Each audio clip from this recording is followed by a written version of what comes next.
Welcome back to the 30-day Jiu-Jitsu Mobility Challenge. This is guard retention number 7.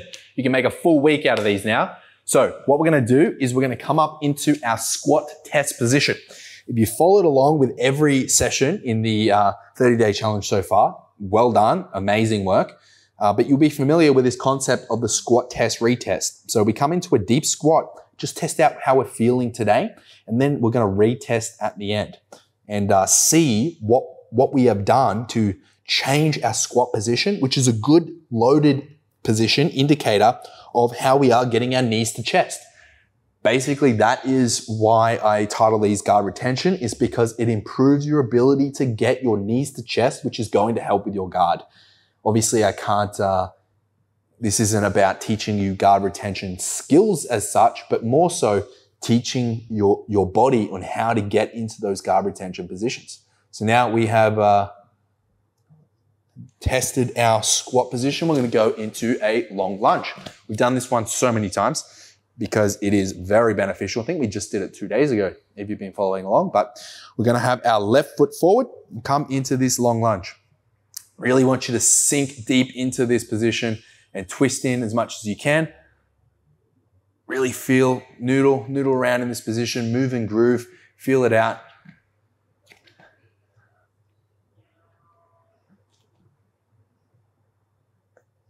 I really like this long lunge position for the guard retention series because it really gets you in a position that is hard to maintain or hard to get to under any sort of load, because look how high your knee is relative to your shoulder.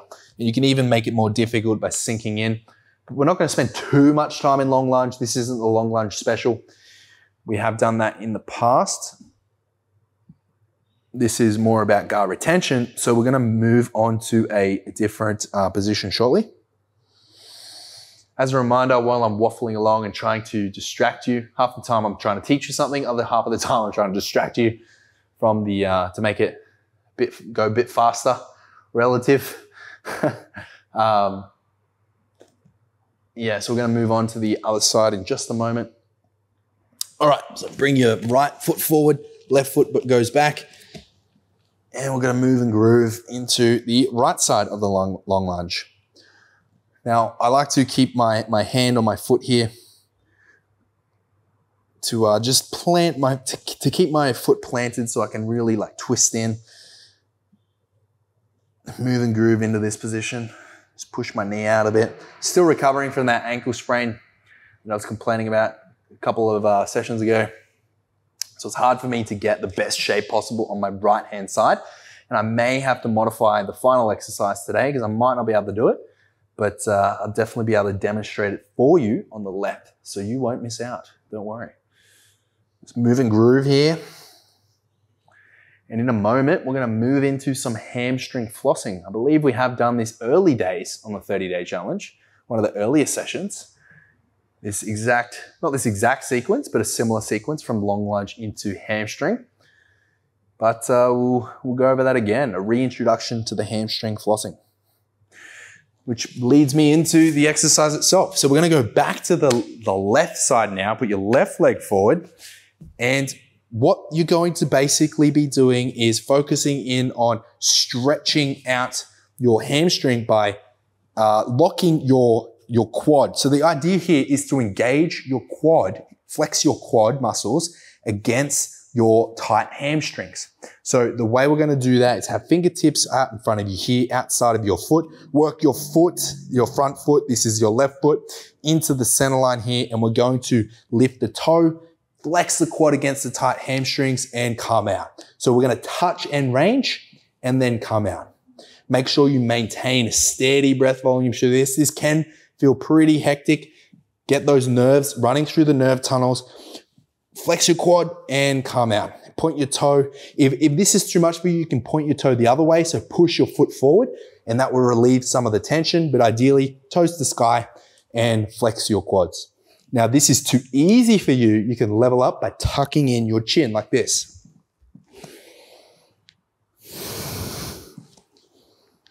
So we're going to go for another 10 here. I think that was a bit loud on the mic.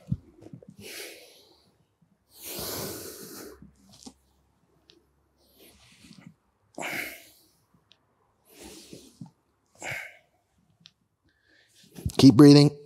Keep breathing.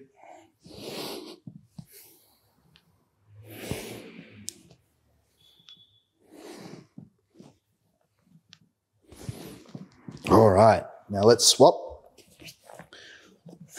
You're saying to yourself, that definitely wasn't 10, that was more. It's all right. So same again on the right side. I'm gonna lock out your quad against your hamstrings, lock that bad boy out.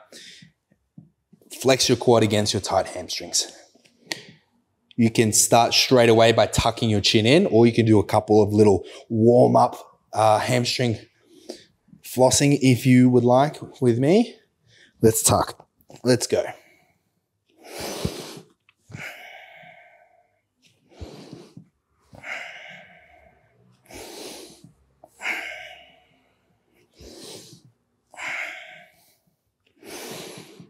This is a reminder to keep breathing.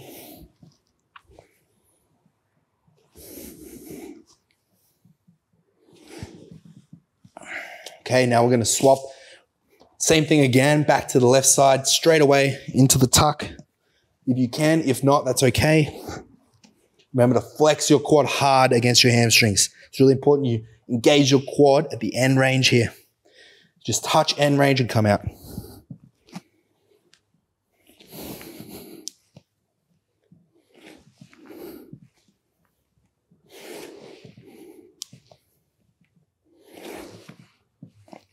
Last one. And same thing on the right side now.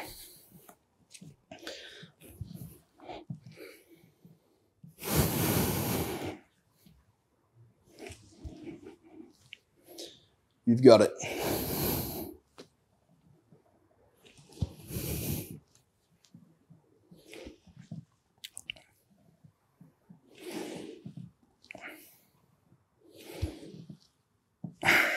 All right.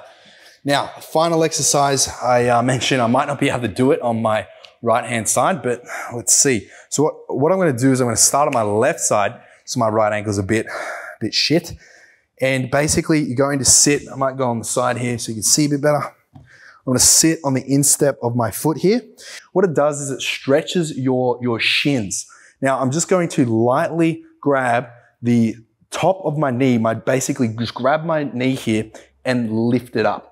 Now, you can see that my range of motion in my foot isn't super great, but you may be able to come up a lot higher. I've seen people that can almost get 90 degrees with this, but I definitely can't. So just lift it up until you pretty much can't go any further. You'll know where that point is, and you should feel a nice engaged stretch all the way up through your shin. If you want to, you can come up a little bit higher up on your foot to engage a different part of the stretch here. So this opened up a little bit more range for me. But basically, you're trying to keep your toes on the floor and you're just engaging with your shin to stretch out your shin. Not many people stretch their shin. So if you're a runner, you do a lot of running or a lot of cardio that involves like a lot of leg dominant work, like even cycling, this may be lighting you on fire right now. It's a couple more seconds. This is definitely a static sort of stretch, a static hold.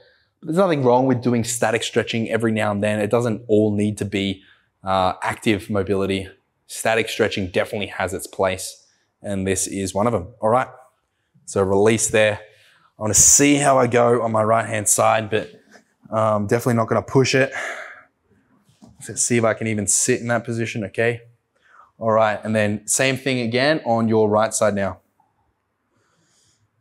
Ideally, you want your foot straight. You can see I'm definitely off to the side. I'm trying to protect my ankle here, but ideally you want everything running as pretty much as straight as you can. You should try and have your foot tucked up under your shin, but obviously don't do anything that's going to hurt you. And okay, so I can feel a little bit of a stretch through my shin here, but I'm definitely trying to protect my ankle. But you should be able to, unless you have a sprained ankle as well, able to do the same on the right as you did on the left. So we're just going to hold this for another 30 seconds or so. Keep breathing deep in through your nose, out through your mouth. This can be pretty intense, particularly if you haven't done this before. If you're doing it correctly, it should be one of your least favorite stretches, unless you really like the the stretch it gives you through your shin, but it should be pretty intense. So if this is like mild for you, chances are you're not going to your full expression of your range. And release. All right, feel free to do another round of those hurler stretches, but I'm gonna leave it there for today, and hopefully you enjoyed this session in the 30-day Jiu-Jitsu Mobility Challenge. Thanks for watching.